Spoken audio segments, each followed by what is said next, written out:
Okay, so I've gone through tons of trouble setting this up, but I took my PSP 3000 and jailbroke it, modded it, so I could put on some games that you wouldn't be able to get without it being modded.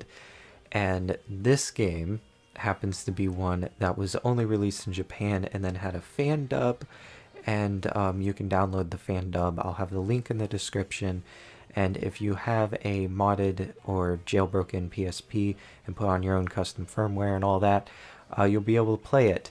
Something I have to note though, even though I've been playing this game for a while, I just put it onto a different PSP and I forgot that you want to go to UMD ISO mode and change it to Inferno. It won't work in a lot of the other modes for some reason, or it won't boot up in those other modes. But anyways, this is a game that has been hailed as having some of the greatest graphics for the PSP, but sadly never was released in North America.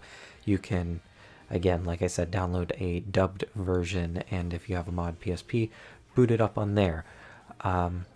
So I just wanted to release some gameplay of it because not too many people in North America have released gameplay of it because of that language barrier. They haven't really been able to play too far into it. So I thought, what the heck, I'll make a video.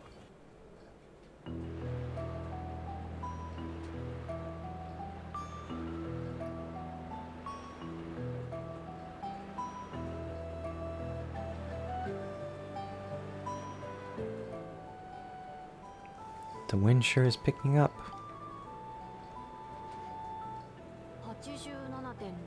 Is it 87 degrees? Yeah, math and coordinates and stuff.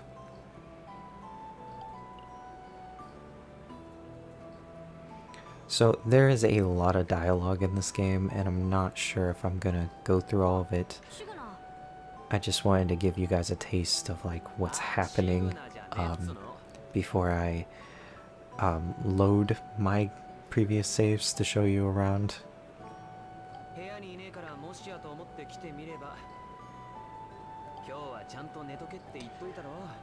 Essentially, I am out working way too much, but I mean, look at these beautiful graphics, man. I really want to stay out and take notes and whatnot.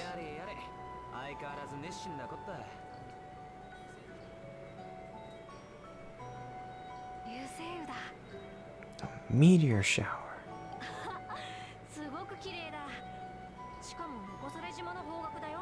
I wonder if it's a sign.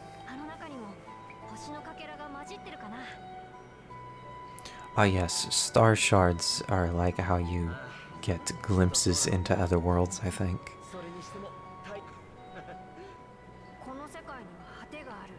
There is an end to this world. We have been taught this for as long as we can remember. I read that wrong. Even the sea, which might look to stretch towards infinity, has a definite end, because the world is flat. But is that true? No, I'm sure it's not. Ah, so it's much, much bigger than that. Or spherical, even. Now, something worth noting, it was actually 2012, I thought it was 2010, but something worth noting is that I am just getting into the PSP modding community and having a blast with it. So I'm not used to the circle button being enter. So I'm going to jump around between actually some saves that I have, just to give you guys some flavor of this game. But anyways, I'm going to make a whole video on not modding PSPs, but just my experience with it. And I'll have some stuff to reveal in that video. But in the meantime, welcome to this game. I'm not going to try to pronounce it because I'm terrible with pronouncing words from other languages. Essentially, it's a JRPG, but it's an action RPG. And I really love action RPGs. The lighting is just incredible to start off with. You can obviously talk to people all around town, and the two translations that there's actually two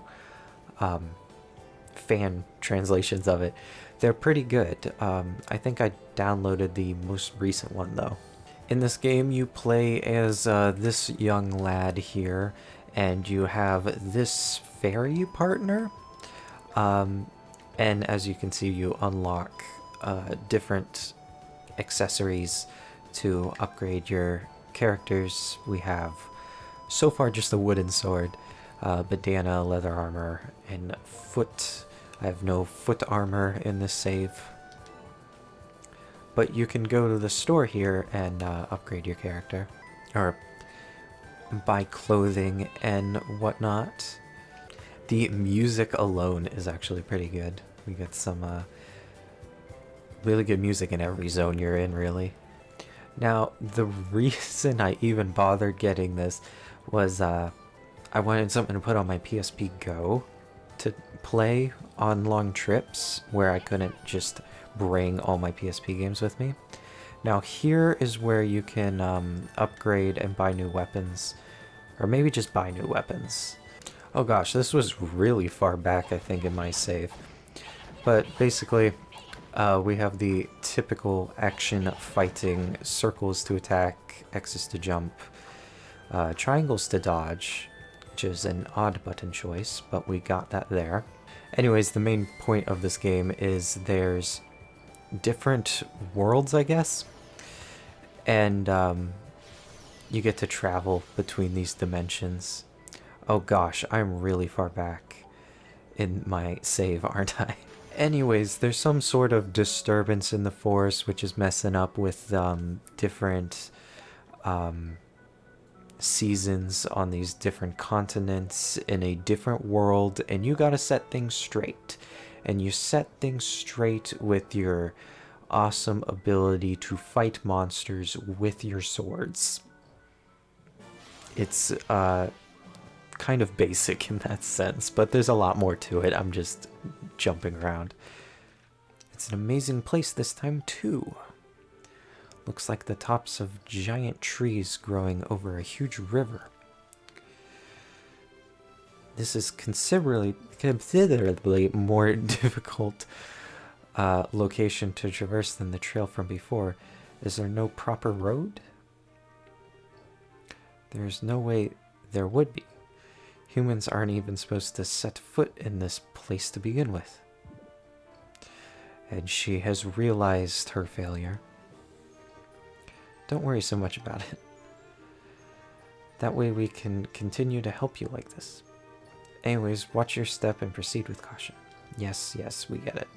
Alright, we went through a bunch of dialogue that I didn't realize we were going to butt into. So in combat, square activates whatever power you have on your fairy friend, and circle is your sword attacks.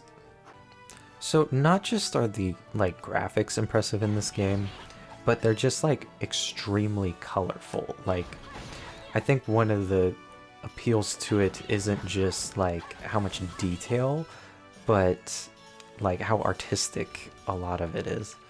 Now, I'm actually gonna load my most recent save because being this far back is driving me crazy. So here is a very cool world full of water. I forget what she said the season is supposed to be, because you have to, once you get through an area, you correct the climate changes that have taken place. So throughout your travels, you'll get ingredients and whatnot, but the main point you want to take away from that is you can make lunch boxes, which are how you heal yourself, essentially. You also can gain XP when you're eating them.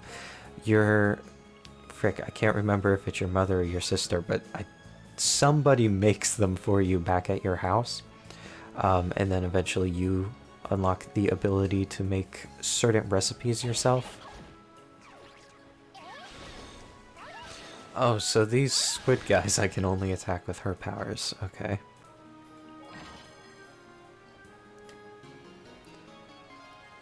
Okay, I just unlocked the ability to equip multiple attacks for my fairy friend. I can switch between them with the L trigger, I see. One thing I have to get used to is pressing circle for enter. Most Japanese games require that, and the fact that it's completely backwards with X to enter and circle to go back makes it all that more difficult because you'll end up canceling out things that you don't want to cancel. Jellyfish.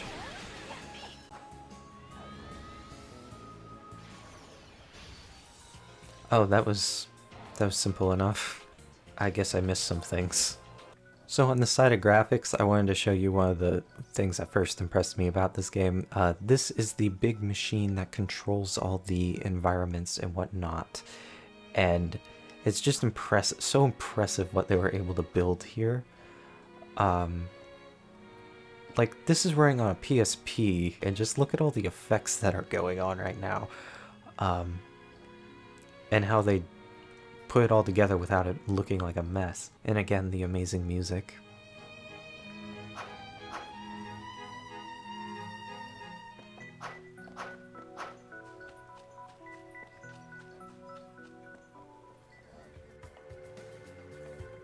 Alright, well that was a quick look at this. I hope I showed off enough. I know I should probably do a playthrough of this to really show it off, but there are some other PSP playthroughs I'd like to do before tackling this game that I've never completed before. But I hope you enjoyed the video. Look forward to more PSP related stuff now that I got all this technical stuff figured out, and I'll see you guys in the next video.